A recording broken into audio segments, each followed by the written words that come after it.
കൃഷ്ണ ഗുരുവായൂരപ്പ ശരണം. ഗുരുവായൂരപ്പൻ്റെ ഉച്ചപൂജയും കളഭാലങ്കാരമൊക്കെ കഴിഞ്ഞു, നട തുറന്നു. അപ്പോൾ നമുക്ക് ഗുരുവായൂരപ്പനെ കാണാനായിട്ട് പോവാം.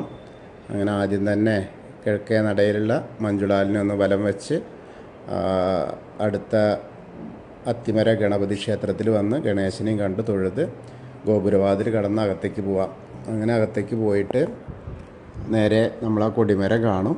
അതിൻ്റെ മുകളിലേക്ക് ഇങ്ങനെ നോക്കിയാൽ ആ വലിയ ബലിക്കല്ലും ഗജരാജൻ കേശവൻ്റെ 2 കൊമ്പുകളും അതിന് നടുക്കായിട്ട് മഹാലക്ഷ്മി ദേവീനെയൊക്കെ കണ്ട് വാതിൽപ്പടി അങ്ങോട്ട് കയറുക. വാതിൽപ്പടി കയറുമ്പോൾ ഇടതേ സൈഡിലുള്ള മേൽപ്പത്തൂരിൻ്റെ ആ പീഠം കാണാം. അത് കണ്ട് കിടാവിളക്ക് കാണാം. അതേപോലെ വലതേ സൈഡിലുള്ള തൂണ് നോക്കിയിട്ട് നരസിംഹാവതാരം കാണിച്ചു കൊടുത്തു എന്ന് പറയുന്ന തൂണ് നോക്കി തൊഴുത് നമ്മൾ ഭഗവാന്റെ ശ്രീലകത്തേക്ക് നോക്കുകയാണ്. അപ്പം ഇന്ന് വളരെ മനോഹരമായ കാഴ്ച. നിറദീപത്തിലിങ്ങനെ ഒരു ഉണ്ണി ഇങ്ങനെ ഓടി വരുന്നു, ആ ഒരു കാഴ്ചയാണ്. അപ്പോൾ അങ്ങനെ നോക്കുമ്പോൾ കാൽപാദങ്ങൾ കാണാണ്ട് വലത്തെ കാലിങ്ങനെ നന്നായിട്ട് അമർത്തി ചവിട്ടിയിട്ടുണ്ട്. എന്നിട്ട് ഇടത്തെ കാല് പൊക്കിയാണ്. അപ്പോൾ അടുത്ത ചാട്ടം ഇങ്ങനെ ഓടി ചാടുകയാണ്. അത് ചെറിയ ഉണ്ണി. അപ്പോൾ ആ ഒരു കാഴ്ച. 2 കാലിലും കാൽത്തളകൾ കാണാണ്ട് പട്ടൊക്കെ ഞൊറിഞ്ഞെടുത്ത് പട്ടുകോണൊക്കെ ഞൊറിഞ്ഞെടുത്ത് ഇടത്തെ കയ്യിലൊരു ഭസ്മക്കൊട്ടയാണ് കേട്ടോ. അതേപോലെ വലത്തെ കയ്യിൽ ഒരു പൊന്നോടക്കുഴലുണ്ട്. ഓടി പോവുകയാണ്. എങ്ങോട്ടാണ് ഓടി വരണമെന്ന് അറിയില്ല. അങ്ങനത്തെ ഒരു വരവ് നല്ല രസമായിട്ടുണ്ട്. കളകളകളാന്നുള്ള ആ ചിരിയുണ്ട്. ചിരിച്ചും കൊണ്ടാണ് വരുന്നത്. എങ്ങോട്ട് ആർക്കെങ്കിലും ഭസ്മക്കൊണ്ട കൊണ്ടുപോയി കൊടുക്കാനാണോ അത് അവിടുന്ന് ഇങ്ങോട്ട് എടുത്ത് ചാടി വരികയാണോ എന്താണെന്നറിയില്ല. അങ്ങനത്തെ ഒരു കാഴ്ച വളരെ മനോഹരമായൊരു കാഴ്ചയാണ്. അപ്പോൾ അങ്ങനെ നോക്കുമ്പോൾ കഴുത്തിൽ നോക്കുമ്പോൾ മാങ്ങാമാല, വളയം പോലത്തെ മാല, പതക്കം പോലത്തെ മാല, അതേപോലെ അരമണി കിങ്ങിണി കാണാണ്ട്, കൈവളകൾ കാണാണ്ട്, തോൾവളകൾ അണിഞ്ഞിട്ടുണ്ട്, കാതിൽ ചെവിപ്പൂക്കൾ വെച്ചിട്ടുണ്ട്, ഗോപീതിലകം വെച്ചിട്ടുണ്ട്, പൊന്നിൻ്റെ കിരീടം വെച്ചിട്ടുണ്ട്. കിരീടത്തിൻ്റെ മുകളിൽ തിരുമുടി മാലകളുണ്ട്. 2 തിരുമുടി മാലകളുണ്ട്. ഒന്നെങ്ങനെ വെച്ചാൽ തെച്ചിയും തുളസിയും, പിന്നെ അടുത്തത് വെറും തെച്ചി മാത്രമായിട്ട്.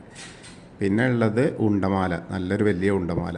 അതെങ്ങനെ വെച്ചാൽ താമരയുണ്ട്, തുളസിയുണ്ട്.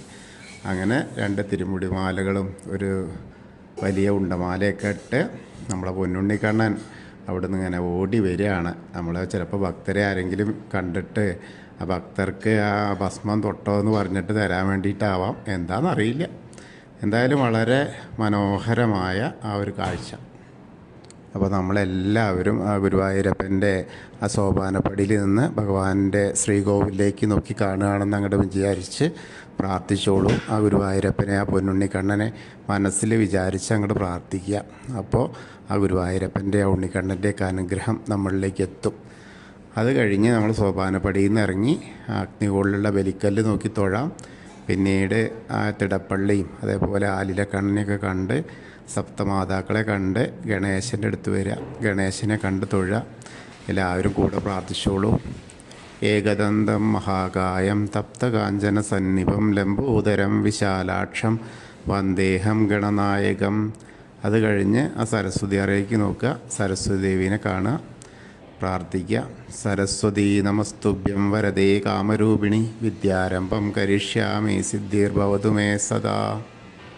ഇനി അങ്ങനെ നമ്മളവിടുന്ന് പോകുന്ന കോർണറിലെ ചെറിയ ഗണേശനെ ഒന്ന് തൊട്ട് തലോടാം. പിന്നെ മത്സ്യം, കൂർമ്മം, വരാഹം, നരസിംഹം വരെയുള്ള രൂപങ്ങളൊക്കെ കണ്ട് തൊഴുത് മേൽശാന്തിൽ അവിടുന്ന് അർച്ചനപ്രസാദം വാങ്ങി വാമന രൂപവും ഗജേന്ദ്രമോക്ഷത്തിൻ്റെ രൂപമൊക്കെ കണ്ട് അനന്തശായിയായ അനന്തപത്മനാഭനെയും അതേപോലെ മഹാവിഷ്ണു ഗരുഡാരൂഢനായിരിക്കുന്ന മഹാവിഷ്ണുവിനെയൊക്കെ കണ്ട് തൊഴുത് നമ്മൾ നേരെ ശ്രീകോവിലിൻ്റെ പുറകുവശത്ത് വന്ന് സാഷ്ടാംഗം നമസ്കരിക്കുക. നമസ്കാരമൊക്കെ കഴിഞ്ഞ് നമ്മൾ നേരെ ബാക്കിയുള്ള ദശാവതാര വിഗ്രഹങ്ങൾ ശ്രീരാമചന്ദ്രനും ബലരാമസ്വാമിയും ഭാർഗവരാമസ്വാമീനെയൊക്കെ കണ്ട് തൊഴുത് ശ്രീകൃഷ്ണനെ കണ്ട് തൊഴാം. പിന്നെ മുരുകനെയും കണ്ട് തൊഴുത് ഹനുമാൻ സ്വാമിയുടെ അടുത്ത് വരിക. അപ്പോൾ എല്ലാവരും ഹനുമാൻ സ്വാമിയെ പ്രാർത്ഥിച്ചോളൂ.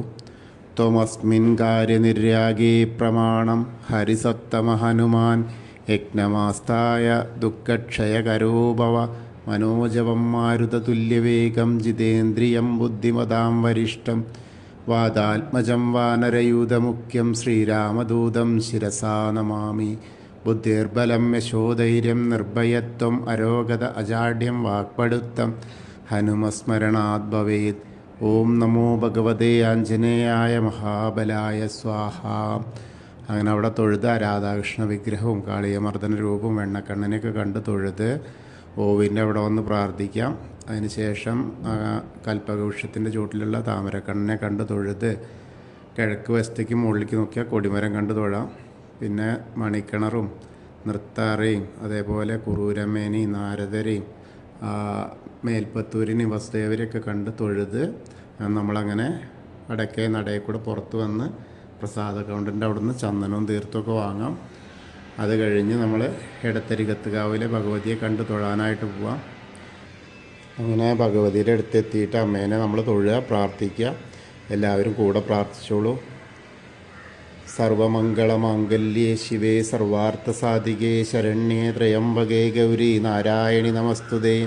അങ്ങനെ അമ്മയെ കണ്ട് തൊഴുത് അവിടുന്ന് ഇങ്ങനെ വരുമ്പോൾ ആ കോർണറിലെത്തിയ വടക്ക് പടിഞ്ഞാറ് ഭാഗത്തേക്ക് നോക്കി തിരിഞ്ഞ് നിൽക്കുക. എന്നിട്ട് മമ്മിയൂരപ്പനെ മനസ്സിൽ വിചാരിച്ച് മമ്മിയൂരപ്പനെ പ്രാർത്ഥിക്കുക. നമശിവായ നമശിവായ എന്നുള്ള പഞ്ചാക്ഷരി മന്ത്രം ജപിക്കുകയും ചെയ്യുക. അപ്പോൾ നമ്മൾ മമ്മിയൂർ പോയി ദർശനം കിട്ടിയ പോലെയാവും. അതിനുശേഷം നമ്മൾ കൊടിമരത്തിൻ്റെ അവിടെ വന്ന് ഭഗവാന്റെ ശ്രീലകത്തേക്ക് നോക്കിയിട്ട് ആ ഓടി വരുന്ന ഉണ്ണീനെ കണ്ട് തൊഴുത് നമസ്കരിക്കുക. പിന്നീട് നമ്മൾ കൂത്തമ്പലത്തിലും വന്ന് നമസ്കരിക്കാം. പിന്നെ അയ്യപ്പസ്വാമിയുടെ അടുത്ത് വരിക, അയ്യപ്പസ്വാമിയെ കണ്ട് പ്രാർത്ഥിക്കാം. അങ്ങനെ പ്രാർത്ഥിക്കുക, എല്ലാവരും പ്രാർത്ഥിച്ചോളൂ. ഭൂതനാഥ സദാനന്ദ സർവഭൂതദയാപര രക്ഷ രക്ഷ മഹാബാഹു ശാസ്തേ സ്തുഭ്യം നമോ നമഃ. അങ്ങനെ അവിടുന്ന് പ്രാർത്ഥിച്ച് നമ്മളിങ്ങനെ പ്രദക്ഷിണം ചെയ്തു വന്ന് പടിഞ്ഞാറ് നടയിലുള്ള ആ വേണുഗോപാല വിഗ്രഹം കാണാം ദീപസ്തംഭത്തിൻ്റെ മുകളിൽ. അതും അതേപോലെ കൊടിമരത്തിൻ്റെ മുകളിലുള്ള ഗരുഡധ്വജനെയും കണ്ട് തൊഴുത് പടിഞ്ഞാറ് നടയിൽ കൂടെ പുറത്ത് വരിക. വന്ന് അങ്ങനെ രുദ്രതീർത്ഥക്കുളത്തെ പ്രദക്ഷിണം ചെയ്യുക. പ്രദക്ഷിണം ചെയ്ത് അപ്പോൾ നോക്കുമ്പോൾ നടുക്കുള്ള കാളിയമർദ്ദന രൂപിയെ കാണാം.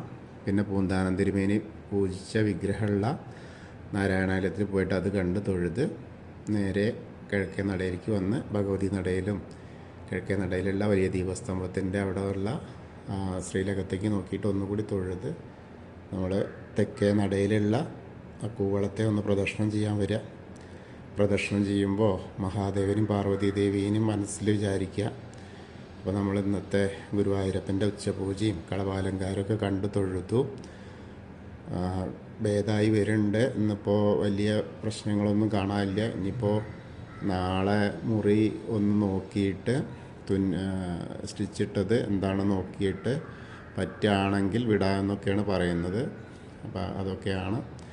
പിന്നെ എല്ലാവരും പ്രാർത്ഥിക്കുക, നമ്മൾ പ്രാർത്ഥിക്കുക. അതേപോലെ നമ്മുടെ ഗ്രൂപ്പിലും കുറേ ആൾക്കാർ പറഞ്ഞിട്ടുണ്ട്. അപ്പോൾ അവർക്കൊക്കെയും ആ ഗുരുവായൂരപ്പൻ്റെ സാന്നിധ്യം അവരിലേക്കൊക്കെ എത്താൻ, ആ ഗുരുവായൂരപ്പൻ്റെ ഭക്തി, അതായത് ഗുരുവായൂരപ്പൻ്റെ അനുഗ്രഹം എല്ലാവർക്കും കിട്ടട്ടെ. അവരാഗ്രഹിച്ച എല്ലാ കാര്യങ്ങളും നടത്തി കൊടുക്കാൻ ഗുരുവായൂരപ്പൻ തുണയാവട്ടെ.